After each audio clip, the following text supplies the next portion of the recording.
ಬೆಳಗ್ಗೆಯಿಂದ ನಾನು ನಮ್ಮೆಲ್ಲ ನಮ್ಮ ವಿಪಕ್ಷ ನಾಯಕರು ಚಲವಾದಿ ನಾರಾಯಣಸ್ವಾಮಿಯವರು, ನಮ್ಮ ಶರಣು ಸರ್ದಾರ್ ಶೈಲೇಂದ್ರ ಬೆಳದಾಳಿ ಅವರು, ಪ್ರಕಾಶ್ ಖಂಡ್ರೆಡ್ಡಿ ಅವರು, ಪ್ರಭು ಚೌಹಾಣ್ ಅವರು, ಎಲ್ಲ ನಮ್ಮ ಪಕ್ಷದ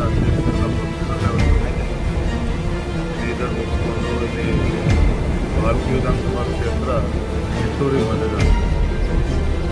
ನೋಡ್ತಾ ಇದ್ರಿ ಇಲ್ಲಿ ಇವತ್ತು ಮಾಂಜರ ಮತ್ತು